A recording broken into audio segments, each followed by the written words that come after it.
Good afternoon and welcome to the latest edition of TfNTalks. Thanks to everybody for joining today. My name is Tim Foster. I'm Head of Policy and Research at Transport for the North. And this is the latest in a series of online discussions that TfN has been holding over the summer. And today we're going to focus on business priorities for the North of England. And clearly that's a really live discussion at the moment in the context of the economic recovery and getting the economy moving again.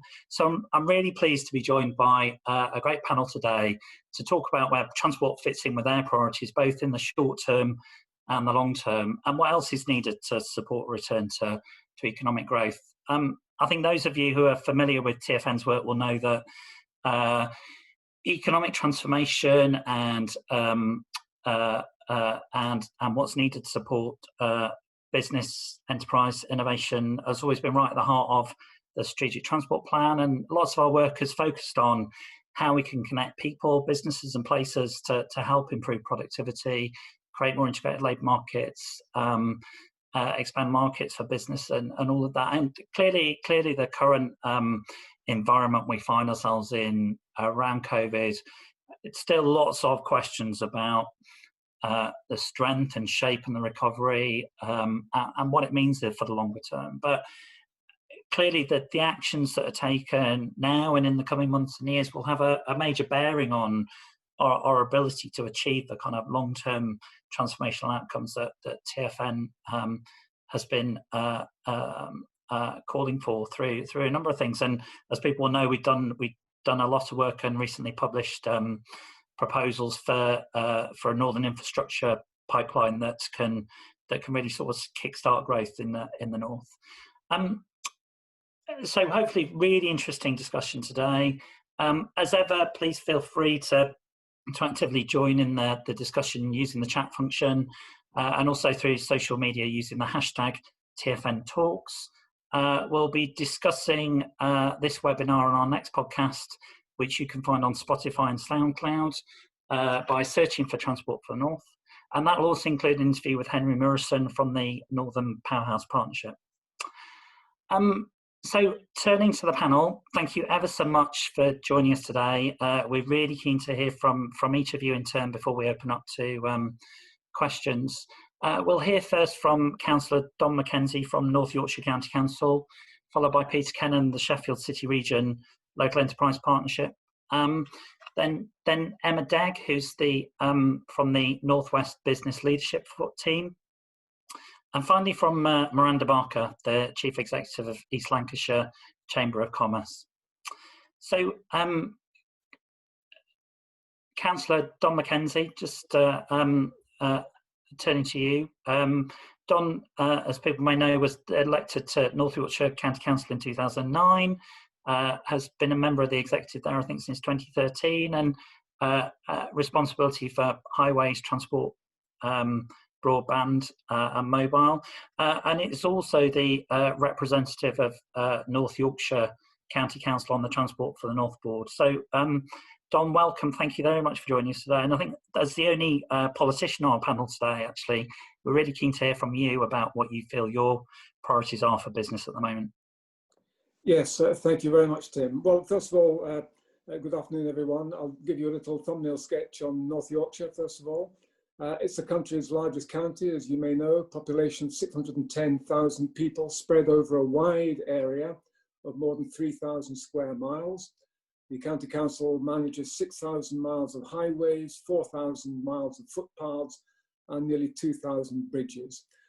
We've got two medium-sized towns, Harrogate, from where I'm speaking from today, and Scarborough, but most of the population is scattered in small market towns, villages, and hamlets. And to give an indication to people of the distances involved in my county, east to west, if you went from Scarborough on the coast across to Bentham or Settle in the west, that's a journey of more than 100 miles. As far as south to north is concerned, well, Richmond in the north down to Selby in the south is 65 miles. So the distances are large in my county, and therefore travel within the county can be a challenge. Generally speaking, north to south travel options are far better than those east to west, which we believe need more investment. Now, my county council, North Yorkshire County Council, shares Transport for the North's belief that we need a pipeline of investment schemes for the north of England following decades of underinvestment in transport infrastructure. North Yorkshire County Council is playing our part in that. We're currently engaged in 3 significant transport upgrades to the A59, which is the main east-west corridor through our county between York, Harrogate and Skipton, and beyond into Lancashire. One is a rail scheme, the other 2 are highways projects. The rail scheme is a near £10 million investment which we're putting into track and signalling improvements on the single track section between Knaresborough and York to enable Northern Rail to run 2 trains per hour in each direction. At the moment, it can only run 1.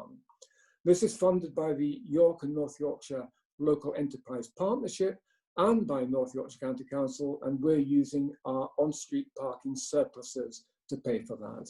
The 2 road schemes, one is an £8 million upgrade to junction 47. That's between the A1M and the A59. That's to cater for increasing levels of traffic expected to be brought about by residential and commercial development in that area. Again, funded by the local LEP, our parking surpluses, and in this case by a developer contribution. And the 3rd scheme, the biggest of them all, is a £40 million scheme to realign the A59 Transpennine route at Keck's Gill. This is between Harrogate and Skipton. We've submitted a business case to the Department for Transport for 85% of the cost of that scheme, and we're fairly confident that our bid will be favourably received. For those of you who know the A59, Keck's Gill is an area of great instability. There are regular landslips there. We have to close the road regularly, and this causes delays and diversions. In addition to that, we're also targeting, of course, and this is particularly important at the moment, sustainable transport improvements, particularly cycling and walking.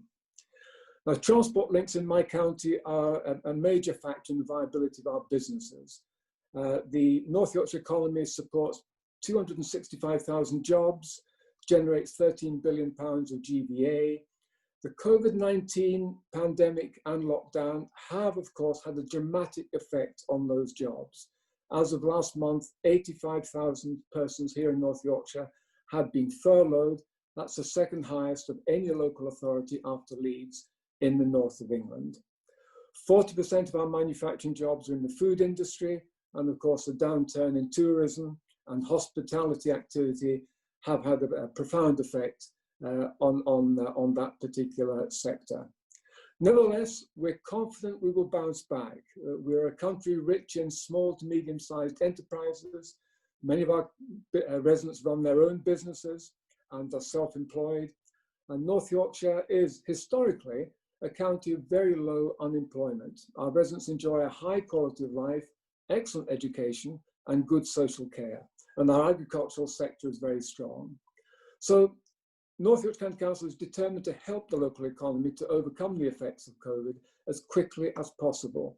And we intend to do that by continuing to invest in our infrastructure, and we believe that TfN can help us do just that.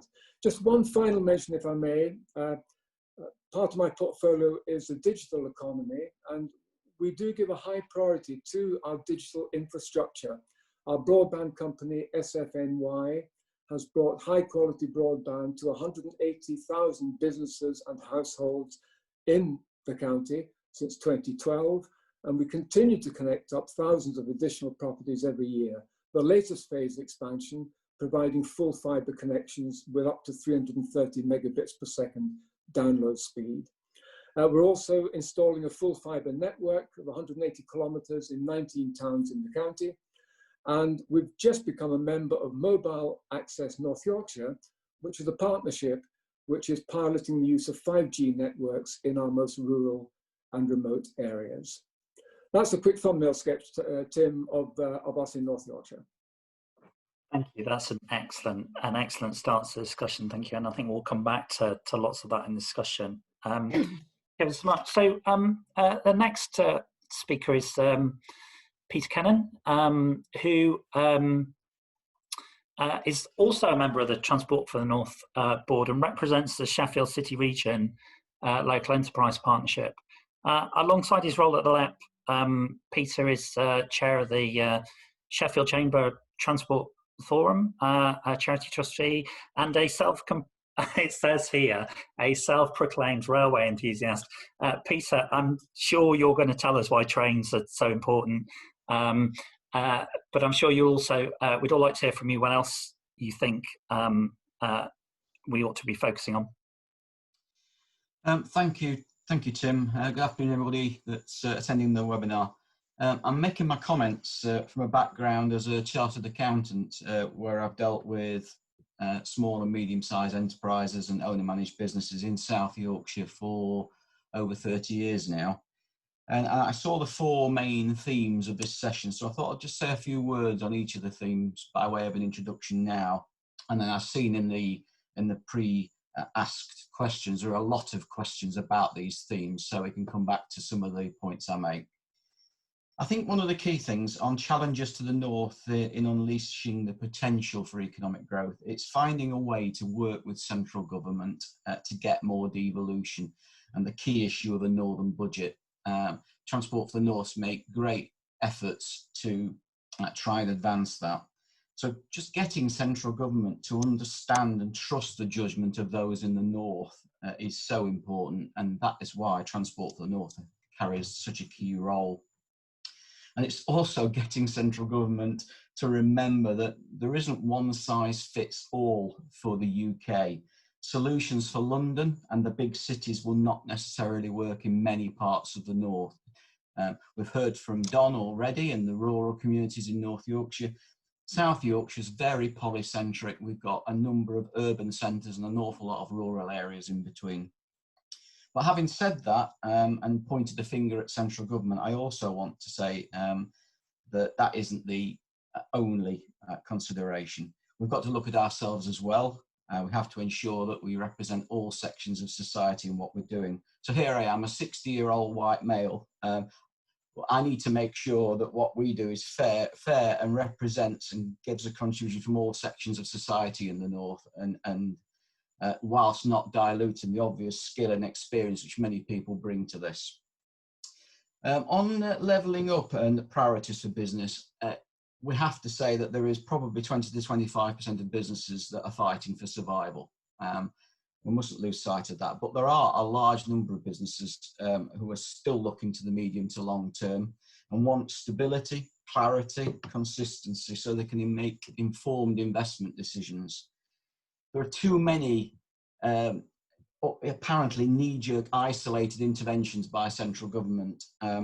There's a lack of clarity sometimes of policy that everybody knows and understands isn't always there.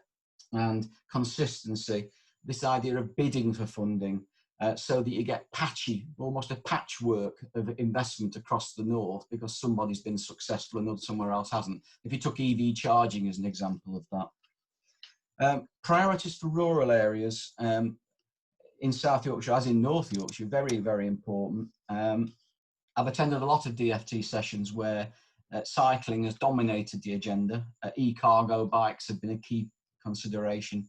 And we have to say, well, it's not the last mile delivery we're interested in, it's the last 5 miles, it's the last 10 miles, it can be 20 miles in some rural communities. Bus services are absolutely key in rural areas, and delivery vans, which at the moment means generally diesel, are critical too, as is better IT connectivity. And I think the integrated rail plan for the North and Midlands, which we're all working on so hard at TfN and elsewhere, being put together by National Infrastructure Commission, must recognise that there is one network. We've got to have an integrated network, and in rural areas that means a bus connection from another transport hub or node. And just finally, in the time available, just a word about business priorities. I think short term, undoubtedly, there's been a shift away from emphasis on transport to digital infrastructure. Better IT, better broadband. We're all here on a Zoom call. Better 4G, better 5G. Will that persist? It's hard to say at the moment. We've seen today Carolyn Fairburn of the CBI making a point which really emphasises the fact that we should get back to office, because there are tens of thousands of jobs like coffee shops and so on that are absolutely dependent upon office workers. And 98% of the businesses in our city region are SMEs. A lot of those, the staff cannot work from home, whether they're because of manufacturing, logistics, transport workers.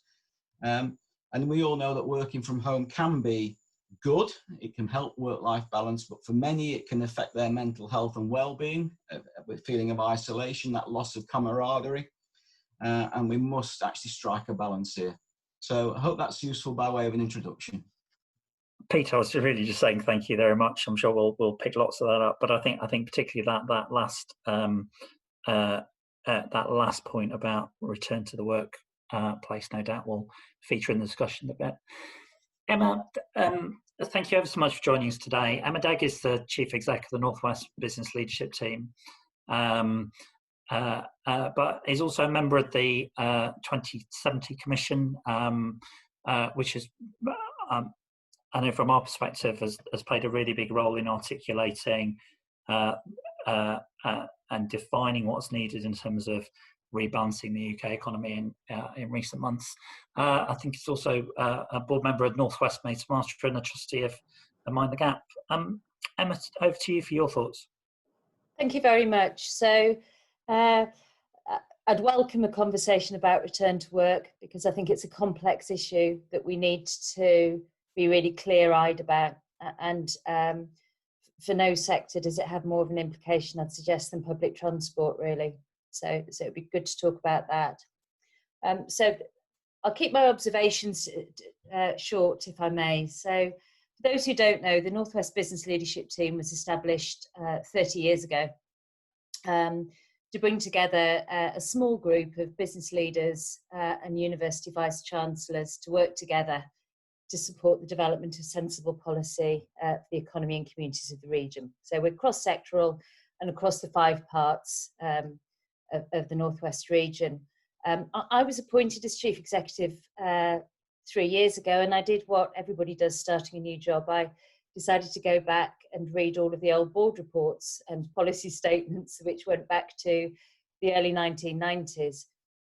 What was striking about that was how little had changed, actually. Yes, some things had, the impact of digital and so on, but actually skills, east-west links in terms of transport, the importance of agglomeration and connecting communities was there as well, and we're 30 years on. Progress has been made, but surely the lesson from that is how we balance at the moment, reacting to the short-term impacts we've got with keeping that long-term view really about really shifting the dial on those things. It is, I think, easily forgotten how impressive a document the Northern Independent Economic Review was, and how groundbreaking really to prioritise that area of policy before moving on to the strategies that it then underpinned. And all of that still stands, where the opportunities are, where the areas of potential economic growth, particularly in the context, for example, of decarbonisation and net zero. So we do need to make sure that in all of the turmoil at the moment, that we keep focusing on those things and make sure that some of the short-term decisions that need to be taken now don't end up having a long-term impact. And I guess return to work and return to offices is pretty key as part of that. At the beginning of this process, I drew up a plan which had dealing with the short-term impact of COVID and then recovery, which of course was completely wrong, because the truth is we've got to be doing both of those things at the same time. And for business, large or small, that continues to be the complexity and the challenge. One positive reinforcement, I think, from COVID is how important devolution is, not just in terms of policy and resources, but in terms of making sure that when we implement, that is done with local government at the heart of it, actually, with those who know their local labour markets, know their local communities well, and can actually move much faster and more effectively. And if you look at the procurement of PPE or track and trace or any of those issues, that's a really important lesson. So to come back to Peter's point, I think, yes, a focus on the long term. Yes, the UK 2070 Commission and we would welcome a renaissance of local government, but that's got to be properly resourced and properly planned for. And that's not just about capital investment, that's actually about making sure that we have the right planners and strategists and people who can work with our communities, but also across the north, remembering that independent economic review, all of the fantastic progress that has been made was because we were working together. And if we fall into the trap of bidding against each other and actually allowing that really important partnership to fragment, then we're going to be very poorly served. So I'll stop there if that's okay, Tim.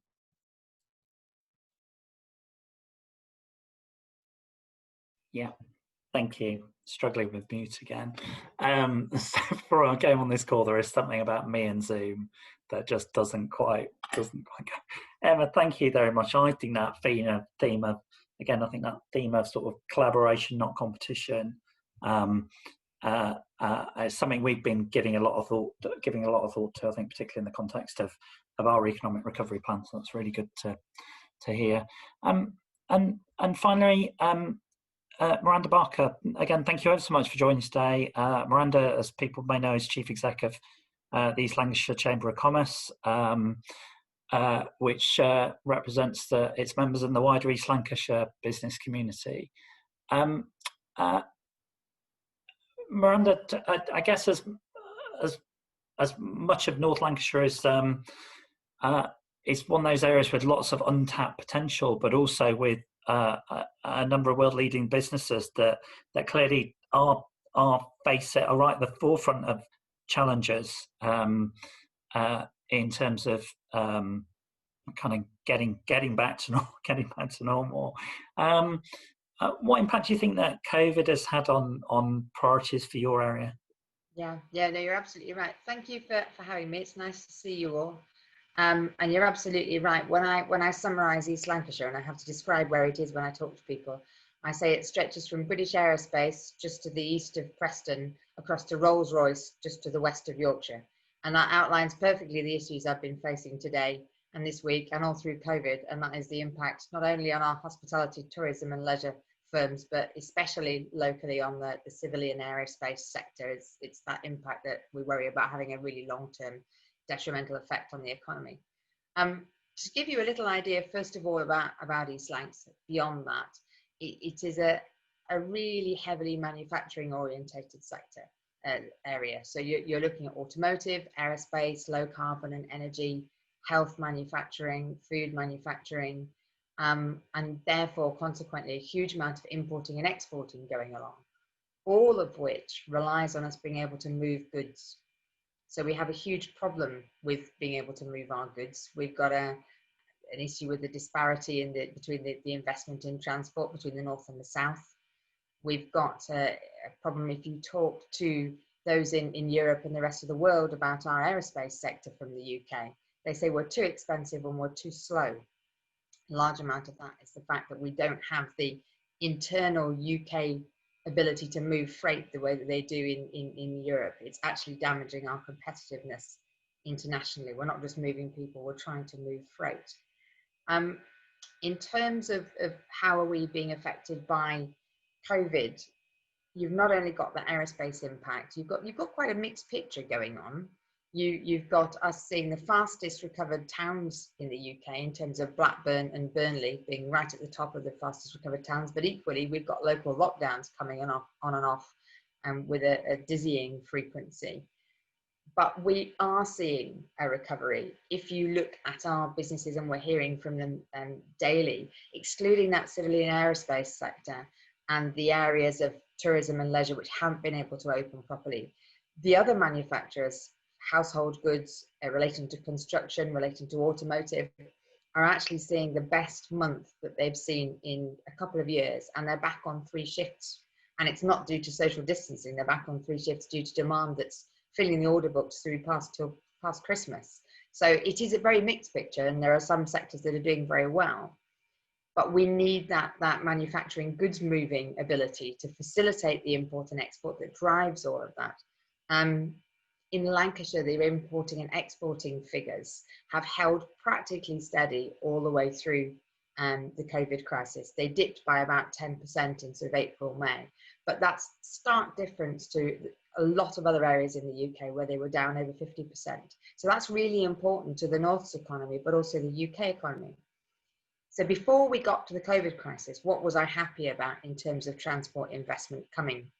Really pleased to see Transport for the North being set up, and the fact that we can actually have economically led appeals for new transport investment, because at least it made sense. We know how to fashion that argument. We can give you a basis for it.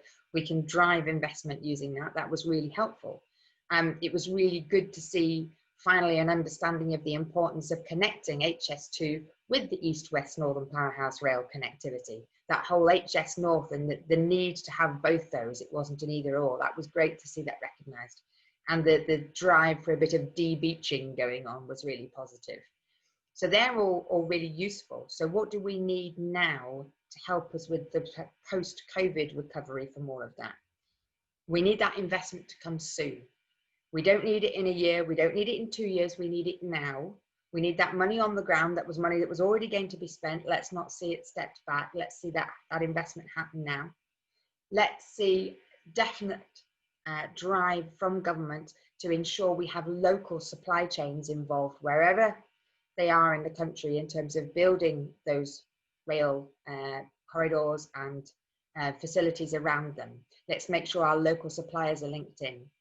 Now, we've got really good support on calling from the Chamber. We're working really positive with TfN, with HS2, with Network Rail. But if we can get a bit of government support and drive and facilitation behind that, that would really, really help in terms of the COVID recovery, but also the whole regeneration of the North, the freight movement, the strength of our international trade.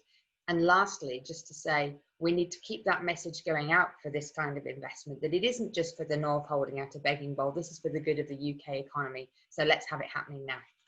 Thank you. Excellent.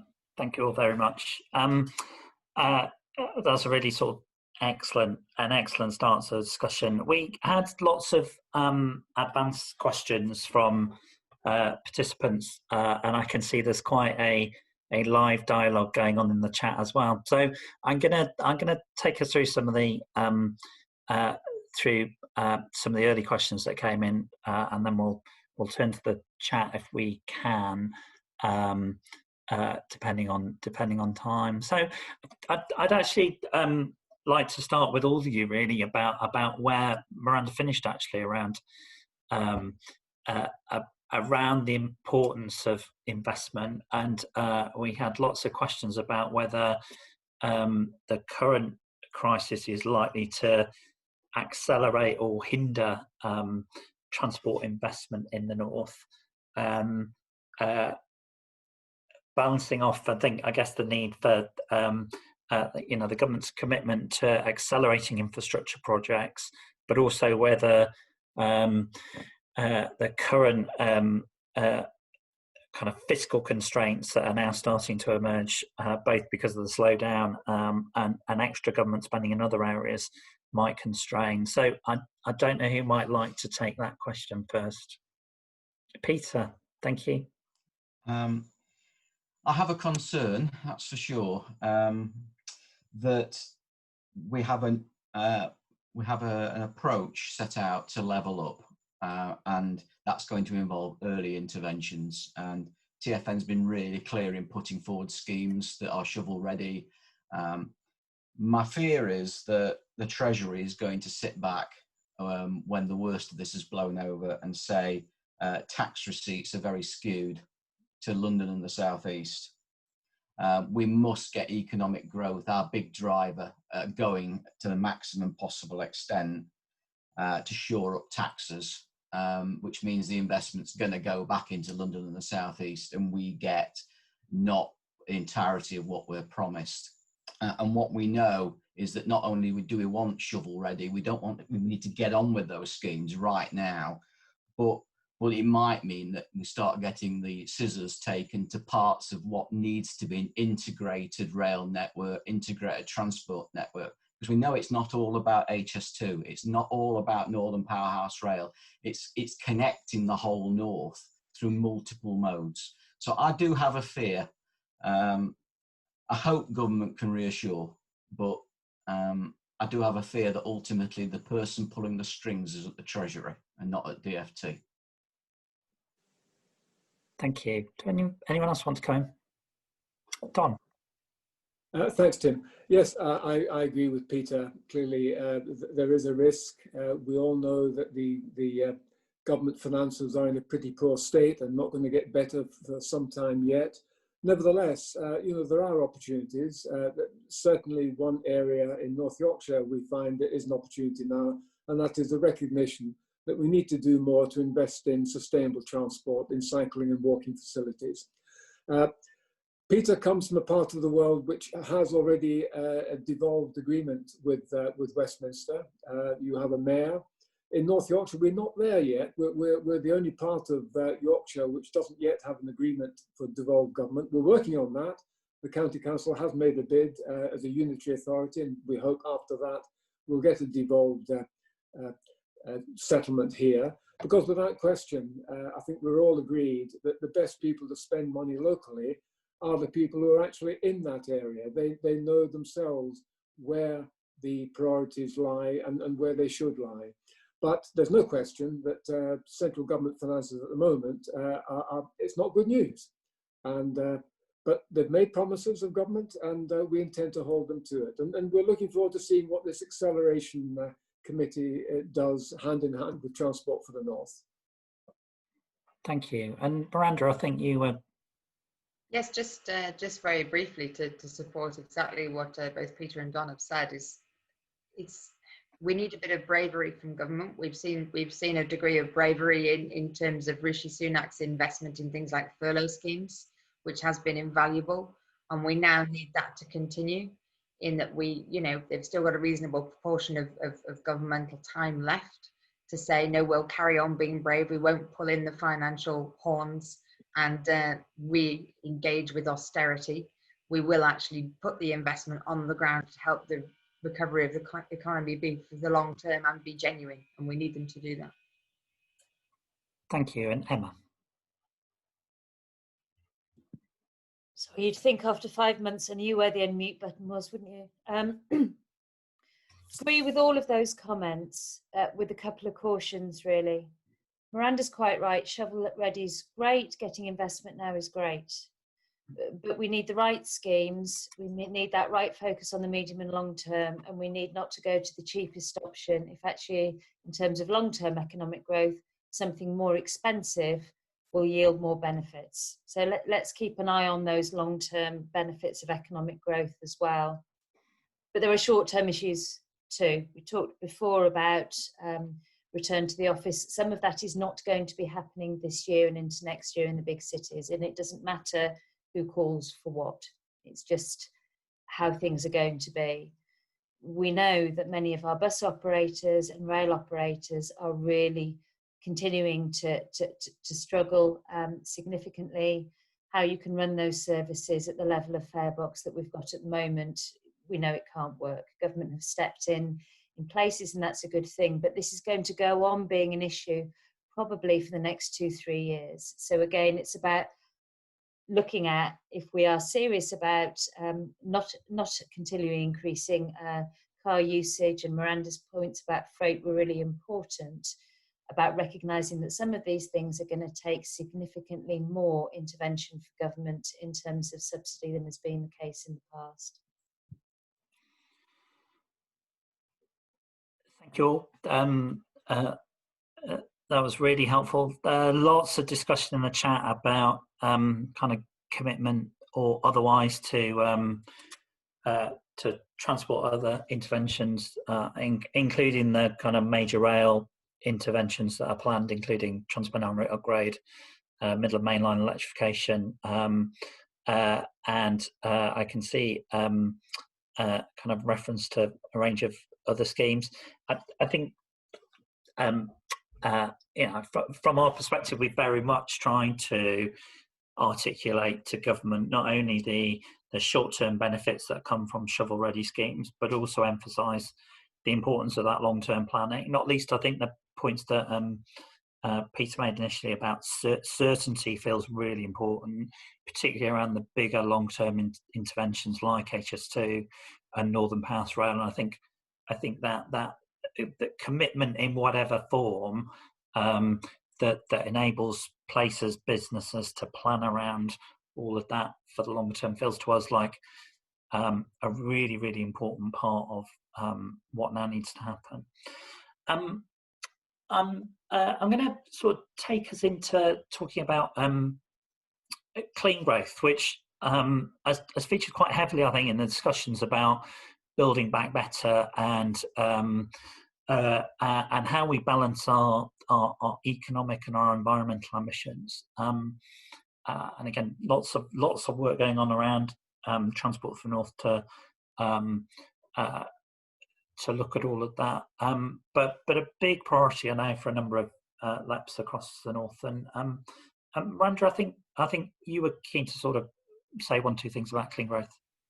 Yes, thank you very much. Yes, I'm actually an environmental consultant by background, and I work heavily with low carbon technologies, and I lead our Lancashire LEP strand on energy and low carbon tech with Westinghouse. Transport's obviously a huge relative point when it comes to clean operation. I mean, just as one of the HS2 statistics, even the section from London to the Midlands, the first bit, takes a million container movements off the road per year, and that reduces the emissions from those container movements by 76% of emissions of CO2, which is huge. There are all sorts of pluses and minuses on that front, but in terms of your question and that broader clean growth, why is it important now and why is it important in a post-COVID recovery?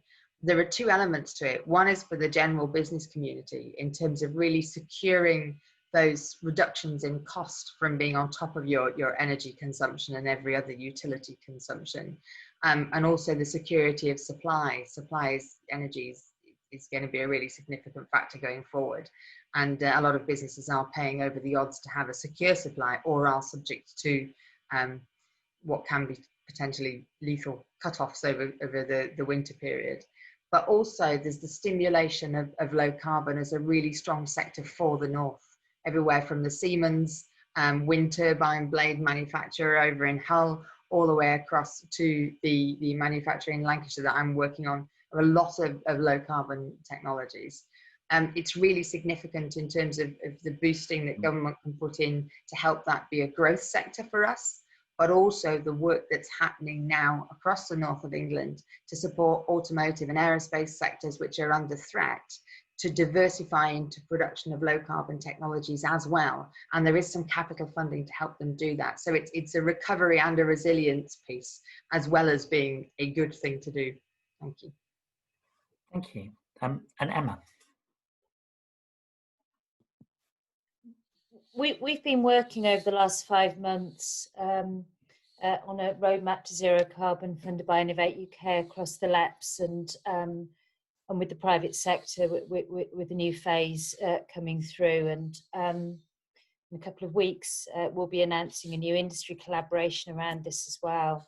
But I just wanted to come back to the bidding point that Peter made before, and on almost no other agenda, I think, is it more important than this. There's fantastic intellectual property and expertise across all parts of the north. This should be an investment for the long term from government that will drive foreign investment as well. If we can get stability of policy around this, we will not just be reliant upon public sector funding to do this, but it shouldn't be a choice between parts of the north.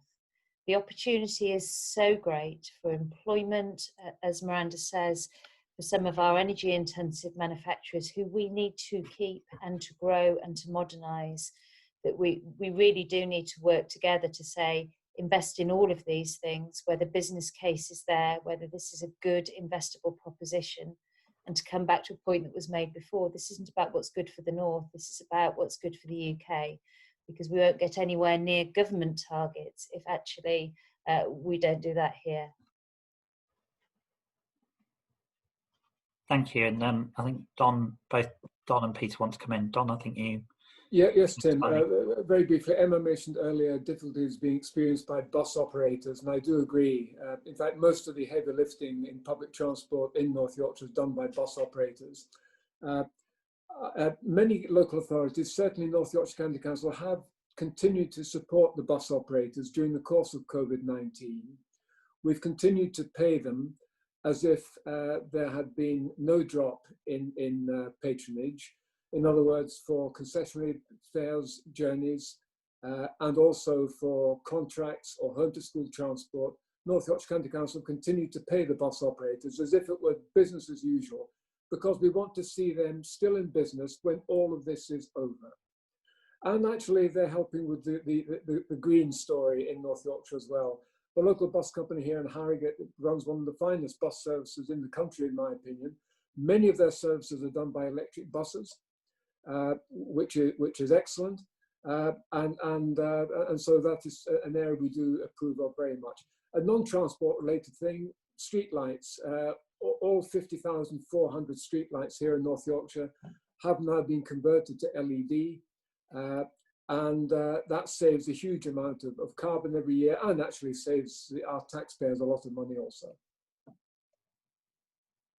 Thank you, and Peter. Thanks, Tim. I talk to SMEs all the time in my day job. This is an area where I have a little bit of a different view, perhaps, to some officers in city regions and politicians, because SMEs say to me, there's not a lot we can do. If the public sector will do what we need, then we can step up. But in terms of what we can do in our business, it is fairly limited on investment decisions, because ultimately we're still going to make an investment decision based on affordability and what gives the lowest life cost of an investment. So public sector's got a huge role on clean growth. Investment in EV charging, rail electrification, absolutely critical. We're pushing at an open door on rail electrification now. Bus fleets, active travel corridors, and so on. And hydrogen. In South Yorkshire, we have ITM Power with the largest hydrogen electrolysis plant of a particular type in the world. So I do think that businesses will respond. Businesses will make investment decisions if the technology is available to them, if the infrastructure is available to them. Thank you. That was a really rich discussion. I wondered whether we might go back to some of the points that I think Dom made originally.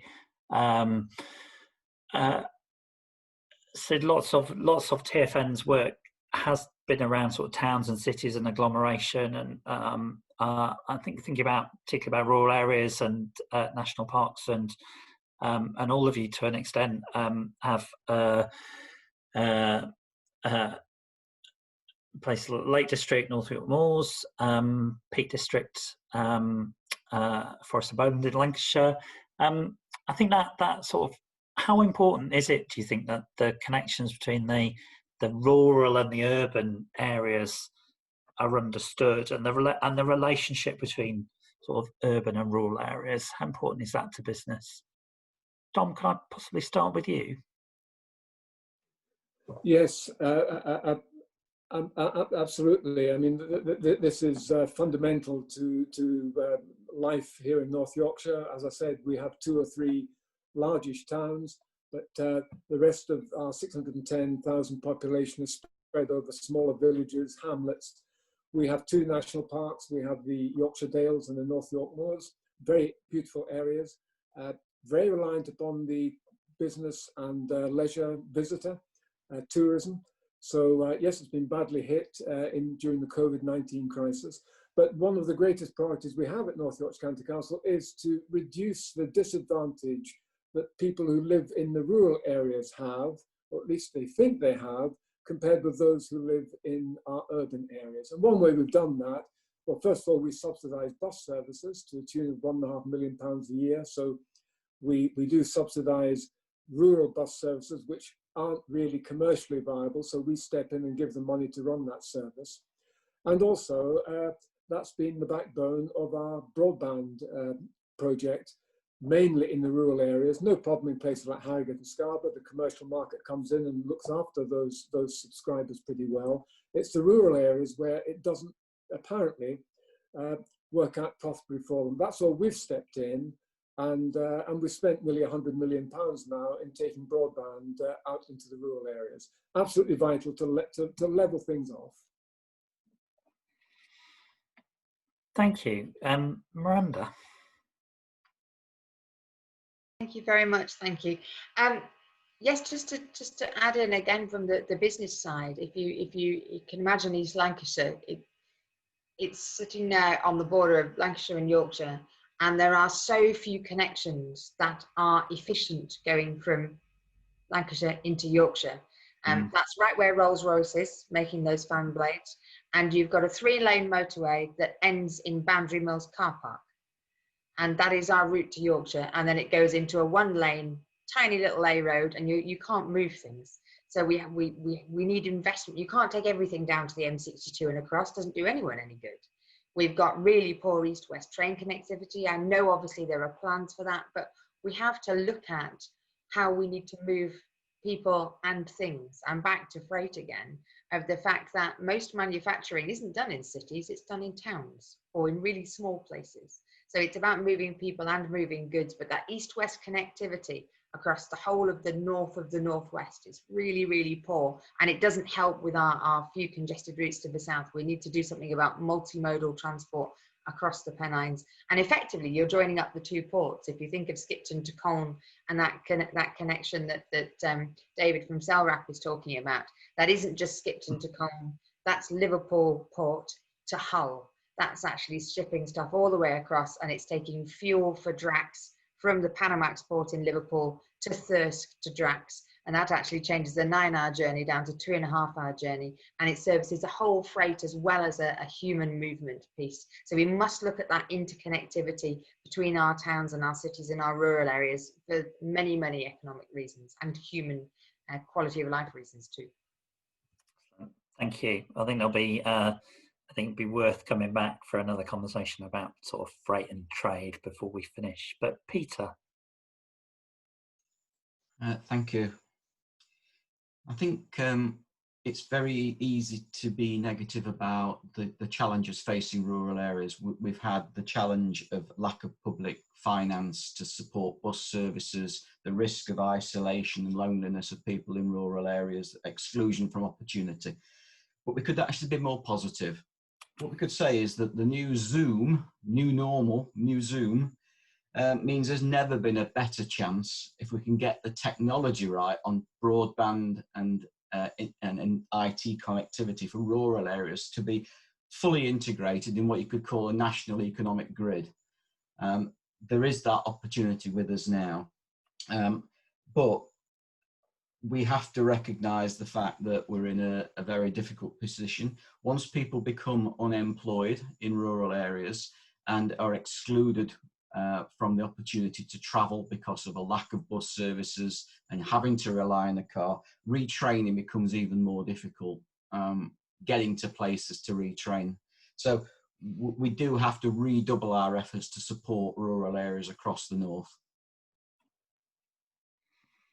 Thank you. I think that kind of skills retraining, labour market agenda is really important. I think even pre-crisis that felt like a major challenge for the north. Emma. Could I just add something quickly? And I agree with all of that. One of the very intense discussions we had at UK 2070 was the cities versus towns versus debate really about what matters. The truth is both do.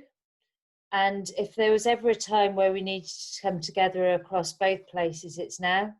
Of course, our rural areas are not just important to us, they're also incredibly important economic assets too. Of course, that's right.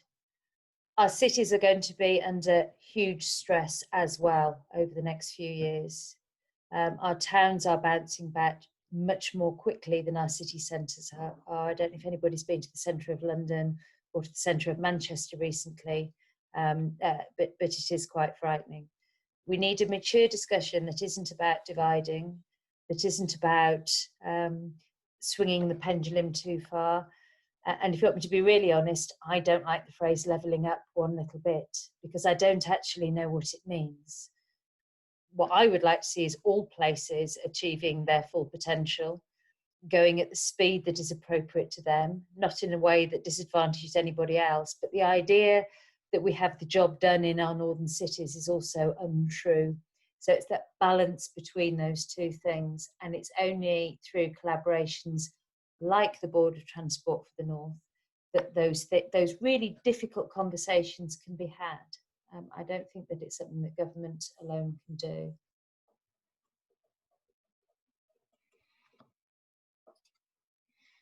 Thank you. I think I may take us back to freight and trade, just picking up some of the sort of really interesting discussion in the chat. Someone somewhere mentioned Brexit, and when I can find the actual question, I think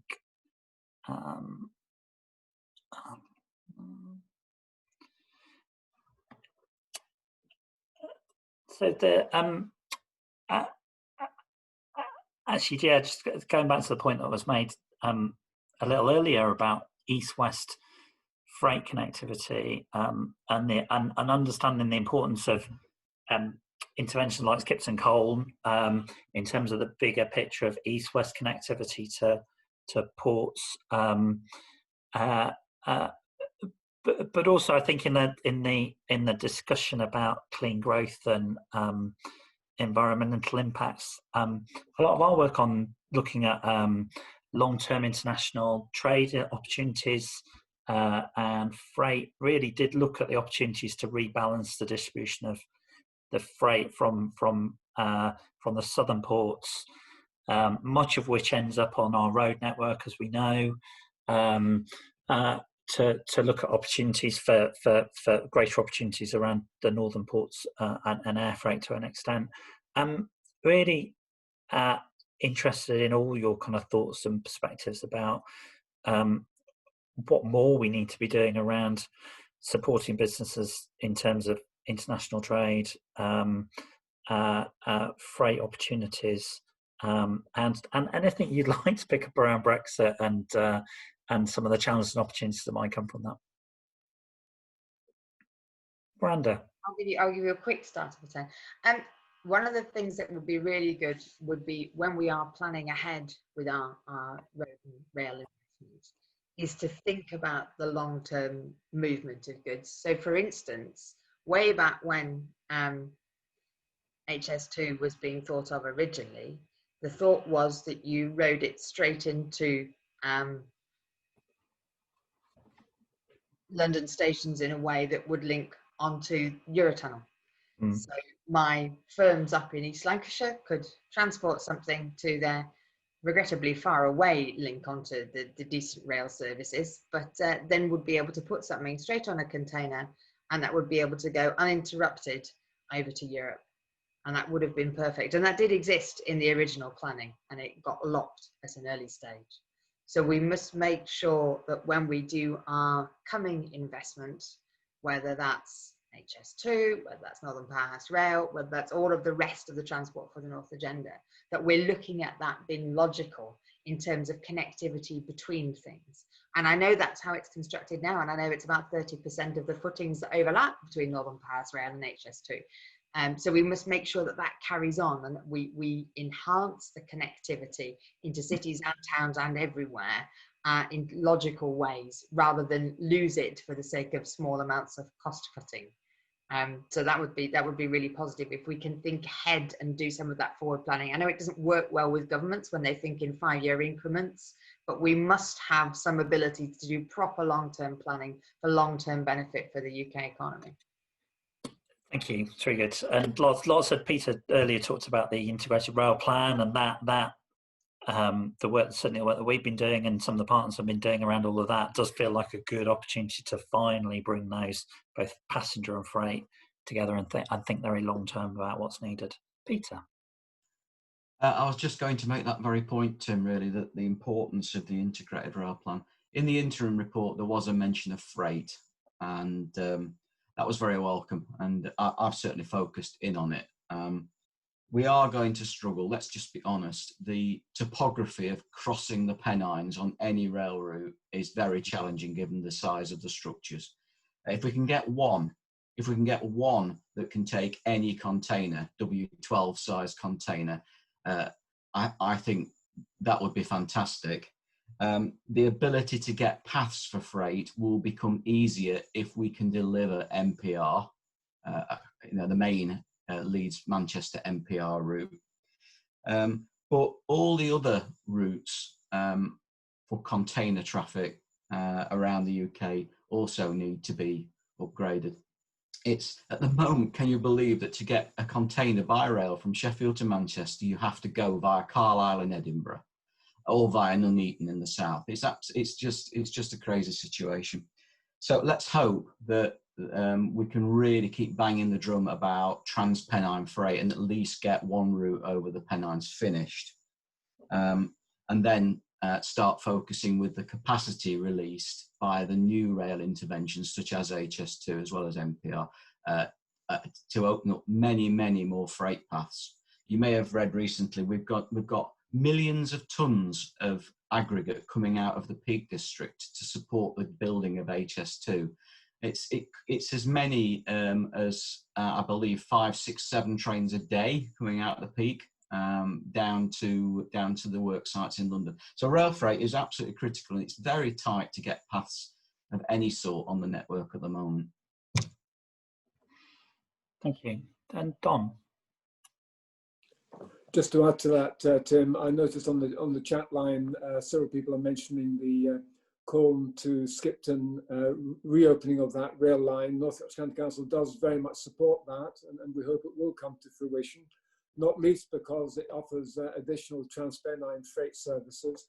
To give you one example, one major business in North Yorkshire is the Drax Power Station, and it uses fuel which is brought in from North America via Lancashire. And of course, any additional facilities, options for bringing freight over by rail are very much welcomed by the County Council. Thank you. We've largely reached the end of the hour, so I'm gonna wrap us up here. I think rather than sort of sum up in any detail, I really just want to thank the panel for what's been a really rich and insightful conversation and lots of different perspectives, particularly on the challenges we face. But a real sense, I think, actually there's an opportunity here, both to plan for the longer term as well as support the short term recovery. But I think that the themes that have run throughout this discussion, particularly about the importance of freight and east-west connectivity, that sense of see, we need to move away from a very competitive funding set of arrangements into something that feels more collaborative and really enables us to develop investment opportunities, I think, at a northern level. A really great conversation. Thank you all very much for participating, and thank you to you, the audience, for both for the questions that have been posed and the discussion in the chat. This feels like something that could have gone on for quite so much time. So thank you very much, everybody. Have a really nice bank holiday weekend, and we'll see you again for one of these sometime soon.